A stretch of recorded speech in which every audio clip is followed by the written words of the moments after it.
1 Samuel chapter 17. You know, this is not exactly what I had anticipated this week. I actually had another message prepared that I felt like God wanted me to do. But with everything going on here in the church, with the situations that are going on in the church, even in the last couple of weeks, there's some things we need to address. We need to take care of and get things taken care of. Not only in this church, but as church-wide across this world. Because we need to understand there's a battle going on, and we need to be aware of what's going on and how to address it and how to take care of it.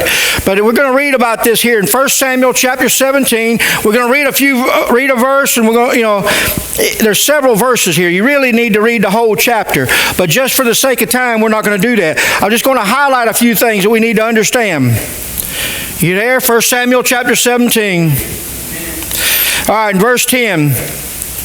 And the Philistine, talking about Goliath, said, I defy the armies of Israel this day. Give me a man that we may fight together. Here's Goliath. Now he steps out. He's continually taunting and mocking the armies of Israel. But what he don't realize is, even though he's mocking the armies of Israel, he's also mocking the God that belongs to Israel. You need to understand, when someone comes against you, they're not coming against just you if you're a child of God. They're coming against God himself. It's not you. The enemy don't care anything about you. The only reason he messes with you is because he can't mess with God. The only way to hurt God is to hurt you. Think about it. If somebody really wanted to hurt you, what would be the thing that they would go after? They'd go after those that you love. Uh-oh. And that's exactly what the enemy is doing. Here he is taunting. You need to understand, even in this church, even in the situations that have gone on the last couple of weeks, there are things, and I'm not talking about, there's several things. We've had people in hospitals. We've had people with sickness. We've had disease. We've had death. We've had a lot of different things going on in this church the last couple of weeks. And it's all about the enemy fighting against us. Let me tell you something. I've told every one of you from the very beginning, when we start doing things for God, get ready, because the enemy will raise his head. You think he's going to let you get and do it things that you want to do and be able to minister to the people you want to minister to, and him sit back and let you do it? You need to understand, you've got the attention of hell. You have caught their attention. Why? Because you're stepping out and being the hands and feet of Jesus. Oh. Did I just scare you from backing off? Are you ready to back off? Because what you need to understand is just what we're fixing to get into. The enemy has come just like Goliath. He's taunting this church. He's taunting each and every one of you. Give me somebody that's willing to fight. That's what he's asking. And unfortunately, a lot of people, and I'm not just talking about in this church, I'm talking about worldwide, the enemy is called and taunting people and said, give me somebody to fight. Who's brave enough to step out? And most of the army of God, or children of God, not the army of God, because there's a difference. Most of the children of God sit back and say, oh, I'm scared. I'm too scared. Is that you? Be careful what you say, because you'll back it up, or you'll have to back it up. But turn over a little bit further. Go to verse 23. Now keep in mind, Goliath did this day after day after day. And here's David. He's coming up on the group. Verse 23. And as he talked with them, talking about David, behold, there came up the champion, the Philistine of Gath, Goliath by name, out of the armies of the Philistines, and spake according to the same words, and David heard them. You need to mark that. I don't know if you mark in your Bible, highlight it, underline it, whatever you want to do. And David heard them. He heard the very mocking and the taunting that Goliath was doing continually. That's important, because you need to understand. Have you heard what the enemy is saying? Y'all going to be mighty quiet this morning. That's okay. That's okay. But we're going to go on a little further. Drop down to verse 28. And Eliab, his eldest brother, heard when he spake unto the men, and Eliab's anger was kindled against David, and he said, Why camest thou down Why camest thou down hither? And with whom hast thou left those few sheep in the wilderness? I know thy pride and the naughtiness of thine heart, for thou art come down that thou mightest see the battle. And David said, what have I done now? What have I now done? Is there not a cause? Here's his oldest brother, one of them that should be out there ready to fight. When what happens is, so many times the enemy wants to come against the church, and some people will sit back and they'll wait and not say a word because they don't want to get involved. They'll keep their mouth shut. Let me tell you something. The enemy's coming against your family, and if you don't willing to stand up and fight for him, you need to understand. Don't complain. But here's David. He's heard it. And then if you go and read the part we didn't read, he talks about, wait a minute, what will the man get that destroys this, that kills this giant, this enemy? What will he get? Now you got to remember, David's a young man here. Then they start telling him, oh, the king will give you his daughter. Woo! Man, that in itself would have got him excited. All right, now y'all looking at me like y'all don't know what I'm talking about. Evidently, she must have been a pretty girl.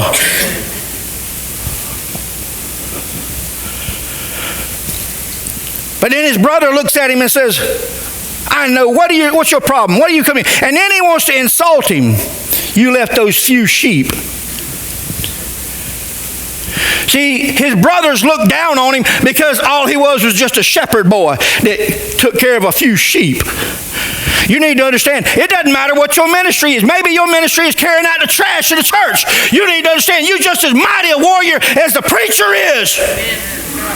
If you serve the same God and you got the Holy Spirit with you, don't look down on your ministry or what you're called to do. And David looks and says, wait a minute, what have I done now? He said, is there not a cause? You need to understand, is there not a cause? Is there not a cause for this church to be here? Is there not a cause to do the ministry? Is there not a cause to reach the lost? What is the reason? What are we here for?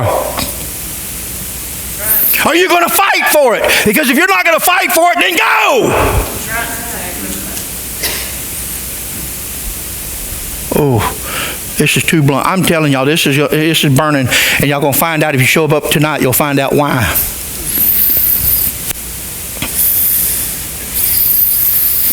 Because this church has been attacked in numerous ways, more ways than some of you even realize.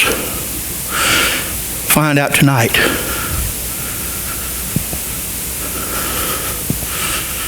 But the thing is, here's David. He says, wait a minute, is there not a cause? See, there's a thing with David, because David looked at it like this. See, Goliath stepped out and he was talking about defying the armies of God, armies of Israel. But David knew that there was a God in Israel. And David took it personal. Because he's like, wait a minute. He ain't defying the armies. He's defying our God. Because if you go on and read a little further, it talks about how Goliath, when David finally looks out and says, listen, I'm going to go out there and fight him. And Saul tries to give him his armor. Let me tell you something. You can't fight the devil with the armor that you have. You better put on the armor of God. You don't know what that armor is, you need to go look over in Ephesians and it'll tell you what it is. You don't fight the devil the way you fight another man. Because what you're fighting against is not flesh and blood. You're fighting, and even the people that you think may be coming against you, it's not those people. And I've shared this with y'all before. It's the people that are behind them, that are influencing them, that are fighting you. And you need to regard that and know how to fight. Because you can't go and fight an enemy unless you got the weapons to fight with. Think about it. Oh, you can if you want to, but you're only going to get destroyed as a result. So you as a child of God, and I think I've shared this with y'all before, that when people come against you, and I'm not talking about when you make a mistake or you do something wrong. I'm talking about as long as you're walking in what God has called you to do and doing what God's called you to do, then what happens is when those people come against you, they're not coming against you, they're coming against God. Because see, even Jesus said, it's not you that they hate, it's me, because they hated me first. It's not the messenger, it's the message that they hate. And David told him, said, listen, I can't use your armor. I haven't tried it. Y'all know these scriptures. You know, I'm not telling you anything you don't already know. But what you need to do is be aware of what's going on around you. Because what happened is he told us, listen, I haven't tried those things. I know what God has given me and how he's helped me and delivered me before. And see, even though this uncircumcised Philistine is going to be just like them, God delivered the lion in my hand. He delivered the bear. And this is just another man, 9.5 foot tall. And he's a young teenage boy. Mighty intimidating, ain't he? But you know what the Bible says about Satan? He's like an old lion roaring.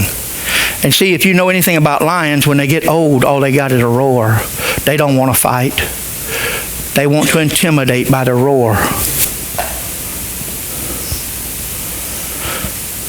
Think about it. I'll be honest with you. I'm older now. I don't want to fight nobody either. When I was younger, it didn't matter. I healed a lot faster. It takes too much to heal now. I don't want to get in no fight. But I'm not afraid of a fight. Because I'm going to be honest with you. I get in a fight, I'm going to end it in a hurry. As quick as possible. Which means I live to be this old, and some of you older than me. You live to be that age by being smart. Think about it, because y'all been in some battles yourself. And I ain't just talking about fist fighting either. I'm talking about battles in life. You've experienced and you've had to live through some things because the enemy has come in. Because every one of you need to understand, y'all would all be dead right now if it was up to him. Especially if you older people, you know that there have been multiple times in your life that you should not even be here by now. That you can remember times when you should have died a long time ago. But for some reason, God protected you and he brought you through. And see, you need to understand, it's the same way in the physical as it is in the spiritual. Because you need to understand the same way he's going to fight, you got to be willing to fight. You wouldn't let somebody come in and destroy your family. Not without a fight. But yet and still we choose to not, we don't want to fight spiritual battles. As long as they leave us alone and they live their life, we live our life, and it ain't hurting us. My friend, let me ask you a question. There are people in this county that even right now that we're reaching out to, or trying to reach out to, or get information to reach out to. Are their lives worth you going through the hell that you're fixing to go through? Or that you have already been going through? Is it worth it? No, I'd just rather keep my mouth shut and we just go on this cruise, just put it on cruise control and just glide through this life. God will help them. God's wanting to help them, but he's wanting to use you to do it. And if you don't want to do it, then you need to,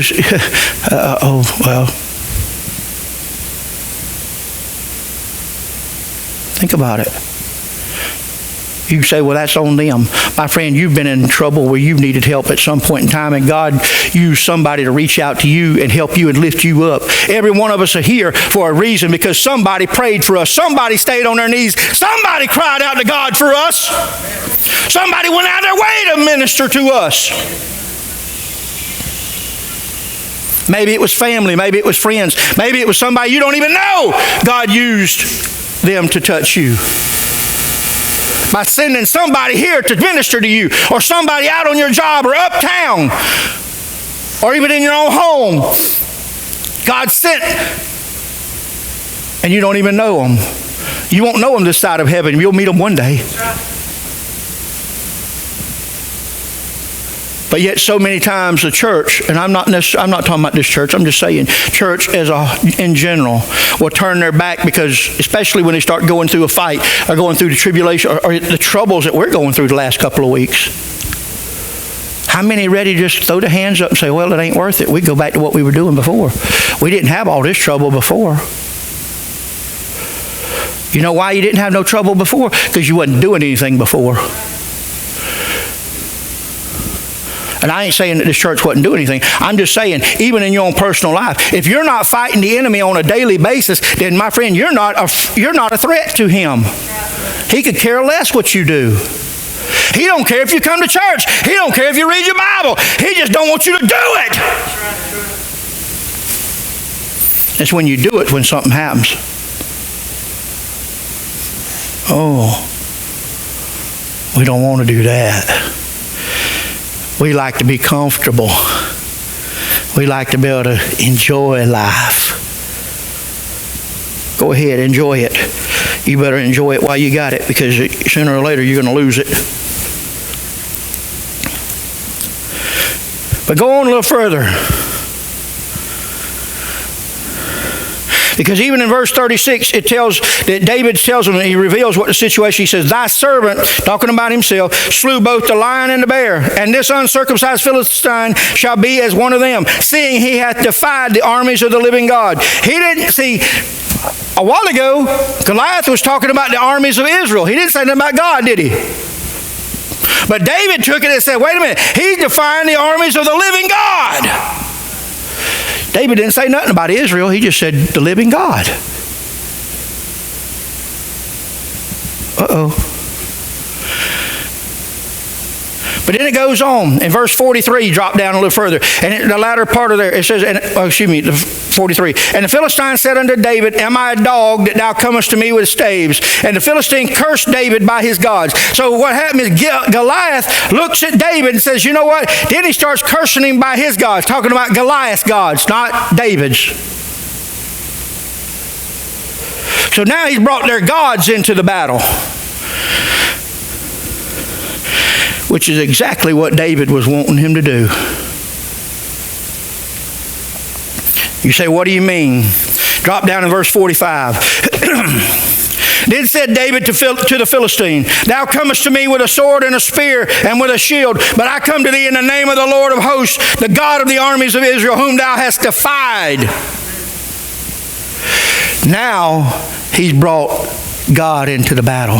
See, David, his whole intention was to take God into the battle. He knew where his strength was. He knew who the battle belonged to. My friend, it's not your battle. It's not even this church's battle. Because look, let's go on a little further. This verse 46, this day will the Lord deliver thee into mine hand, and I will smite thee and take thine head from thee, and I will give the carcasses of the host of the Philistines this day unto the fowls of the air and to the wild beasts of the earth, that all the earth may know that there is a God in Israel. You need to understand, it's all about making proof of what God is doing. You need to understand, even everything that God done, even Nebuchadnezzar, y'all remember the story, and it said after that, and then Darius with Daniel and the lions, all of these different things, it always kept saying that there is a God in Israel. Even last week with Elisha, we talked about Syria. He said, listen, the prophet, he goes as a prophet in Israel. In other words, there's a God over there that prophet serves, and he hears those words from him. Everything that you go through in life, the reason why God is fighting your battles is because you need to understand, you need to let people know that there is a God in your life. That it's not you, it's you following him. And yet and still, here it is, verse 47. And all this assembly shall know that the Lord saveth not with the sword and spear, for the battle is the Lord's, and he will give you into our hands. My friend, the Bible also puts it this way, it's not by power nor by might, but by my spirit, saith the Lord.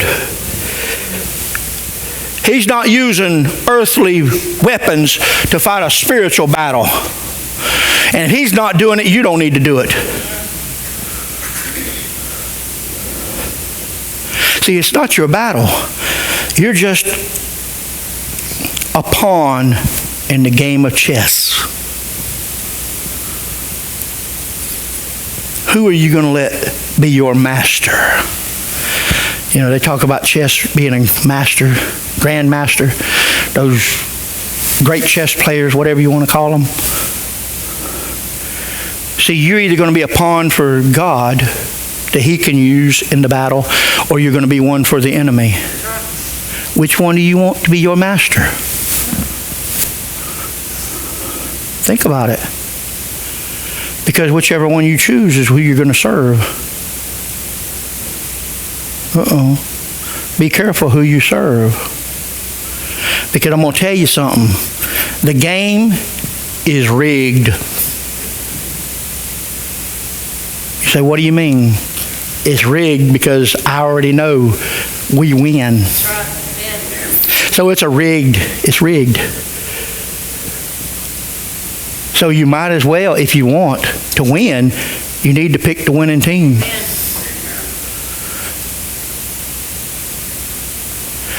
Who in their right mind would choose somebody that you know is going to lose and be on that side? Think about it.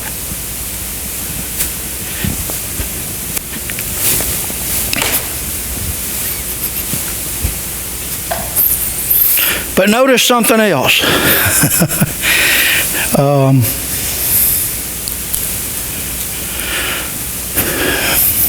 Verse 48.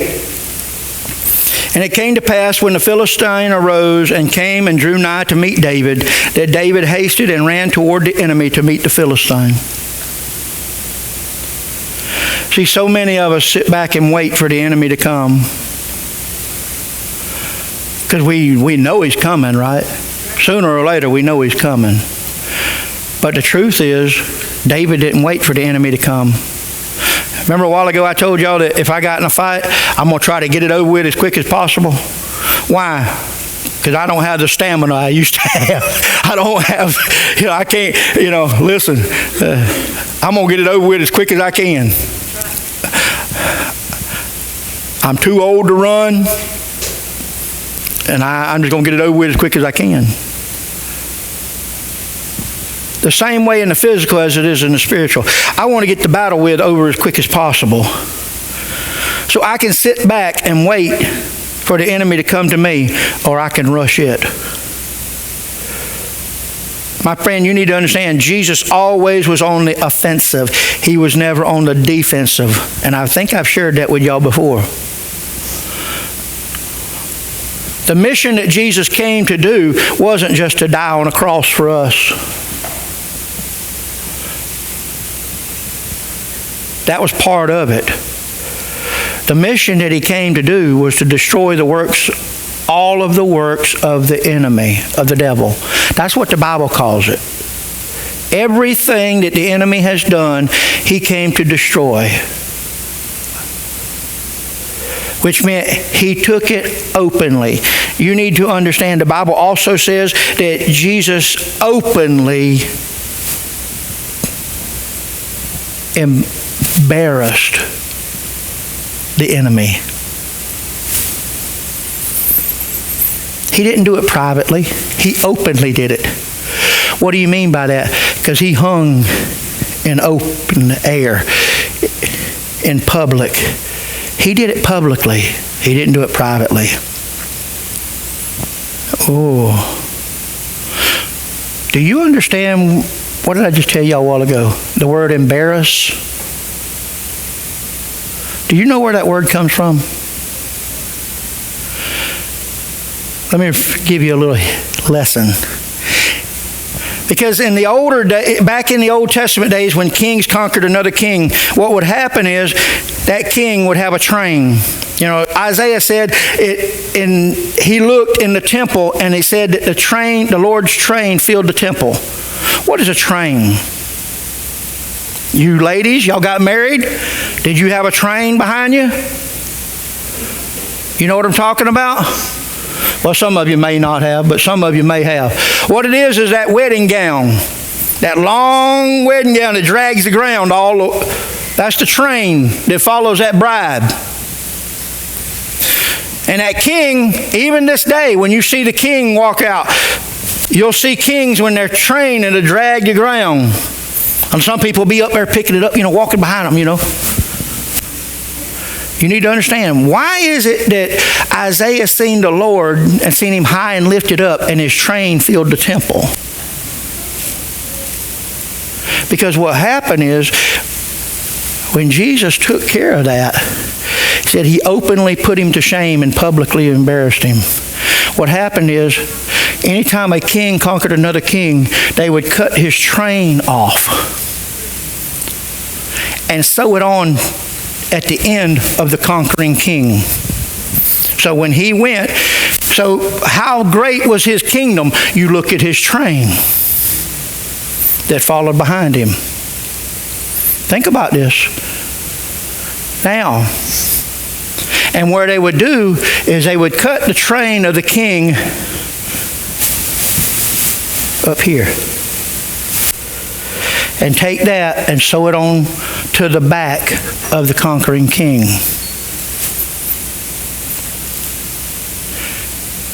Now y'all gonna have to follow me on this because I ain't gonna spell it out for you. So what happened is it became, you break the word embarrass down. That's literally what it did. It cut the train off and it left him naked of the conquering king, the conquered king. So he openly embarrassed the enemy and paraded him. And yet and still, that means when Isaiah seen the Lord high and lifted up, and his train filled the temple, which meant that he had conquered all the kingdoms of the earth, that his train was so long that it filled the temple.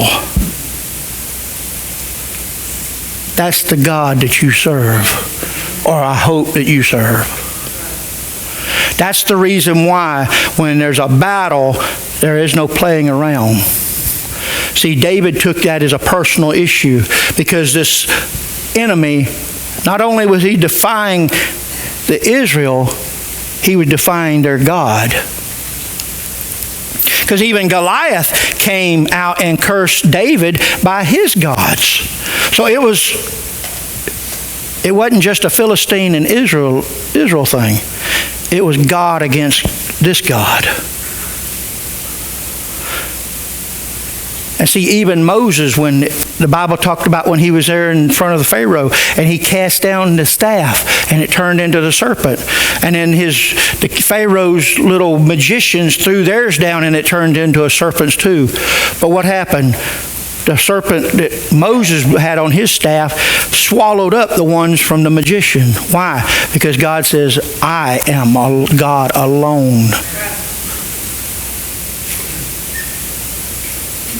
You need to understand the battle that this church is going through, the battle that you are going through as individuals, the battle even for those that are watching, that are going through. It's not yours, it's God's.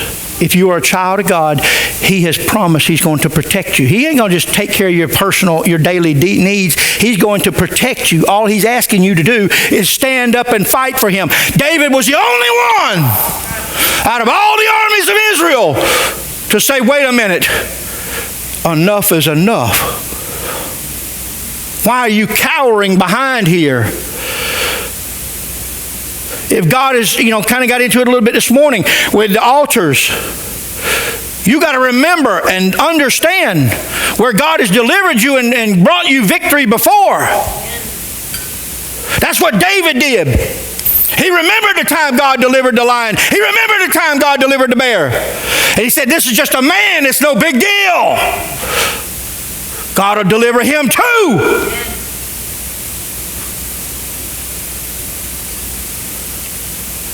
Where are the Davids at? So many people want to be Eliab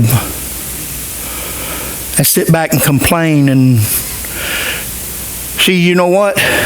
When David start rising up, you can bet there are going to be some Eliabs. Why? Because it's going to convict them about how bad that they aren't doing it. I know someone back in Cairo. This lady got delivered from a lot of issues, got saved, and she was excited and on fire for God. And she would go to church and people would tell her, or even uptown, and they'd tell her, you ain't got to be all, don't get so excited. Calm down. You can relax. Just calm down. You know why people would do that? It's because it convicts them because they're not on fire for God. And as long as you stay where you're not on fire, then I don't feel so bad about me not being on fire. Let me tell you something. I'm going to let y'all know a little secret. I'm on fire for God, and I'm not letting hell or high water come in between me and what God wants me to do. You need to understand that. I know the battle. Y'all may not realize. And you say, well, wait a minute, preacher, that's easy for you. You don't know what the battle I've just gone through this past week. Be here tonight. You'll find out what I'm talking about if you don't already know. Oh, it's easier said than done, preacher. Yeah, I know it is. But it's time to quit saying it and doing it. Are you committed? Are you ready to fight? Because if you're not, then you're in trouble. I'm looking for Davids. And when we get Davids, be ready. I'm letting y'all know. You'll have to fight. The sad part is you'll have to fight even your own family. Yeah. Be here tonight, you'll find out a little bit more. Because tonight I'm going to show you and teach you a little bit about scars of victory and where they come from. I promise you, tonight will be very informative for you and this church to make a decision. Where do you stand? Draw a line in the dirt. Choose today who you will serve. I'm not going to tell you who to serve, because if I told you, if I convinced you who to serve, then what happens is the devil will come along and he'll convince you who not to serve. So if I got to convince you or persuade you, then you're in trouble. You need to have a mind already made up before it comes. Not after, because if you wait until afterward, it's too late. Because then you're caught off guard, and you'll only go by what the first response that you have. It's a reflex. Anybody ever come up to you and touch you and you wasn't there, didn't realize they were there, and they scare you or something? It's a reflex. Or you swing at them because it's a reflex, where normally you wouldn't have done that if you knew that they were coming up. Why? Because you had already got your mind, you seen what was coming. But if you get caught off guard, kind of like what we preached about last week, then reflex will take. But David already made up his mind a long time ago out there in that field with them sheep that he's going to fight for God. See, I told y'all a long time ago, even when I first came here, that I'm going to live and die by that word. If I die, I die. But what if I live? See, you got to make up your mind whether or not you want to be known by hell. Sons of Sceva, the devil says, Jesus I know and Paul I know, but who are you? You need to let hell know who you are. That you're in this thing for the long haul. And so many people are so scared that God's going to fail them. And you need to understand, God has never failed. And let me tell you another thing. He is not about to let you mess up his record. Which means if you'll follow him, he's going to bring you through it. And when you get through it, you're going to be able to look back and tell other people, say, listen, let me tell you what God done.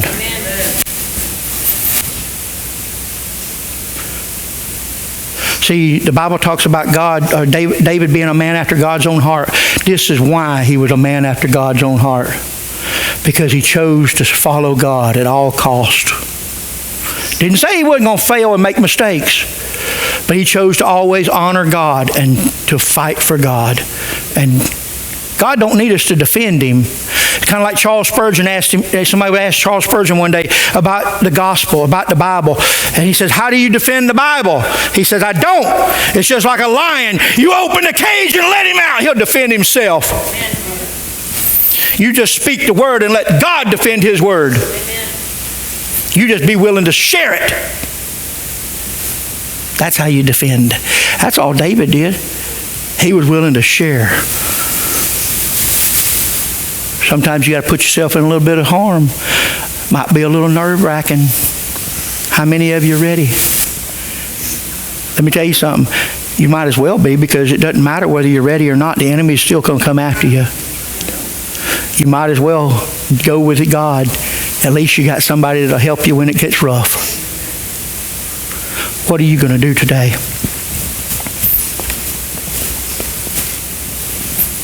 I don't know where you want to be and where you want to go.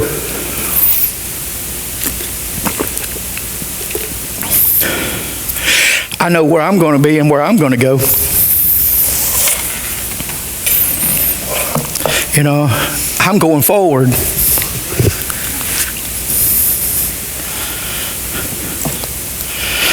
God has done too much for me personally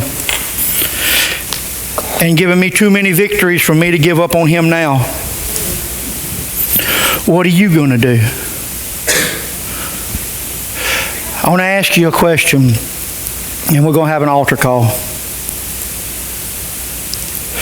I don't know, maybe you've been going through some stuff this last couple of weeks. It's been intensified these last couple of weeks, I know that. I knew it was coming, and I tried to warn. Well, some of it I knew was coming. I didn't know how he was going to attack. I just knew he was going to. But the last couple of weeks, I found out some of the things and the ways he is attacked. And hey, that's fine. That's his job. Our job is to be obedient to the Father if we're His children. My question is, are you His child? Have you accepted salvation? Or have you accepted that salvation to be able to know that God is still, He's on your side? You say, wait a minute, you've already told all this stuff to make me scared now. Well, you need to understand what the reality is. I'm not going to tell you and lie to you and tell you that if you get saved, everything's going to be great. You ain't never going to have no problem. That's a lie. And unfortunately, a lot of people have preached that and deceived a lot of people. And then whenever they go through trials and tribulation, that's when people walk off. They come in the front door and go out the back door because no one showed them and told them the truth.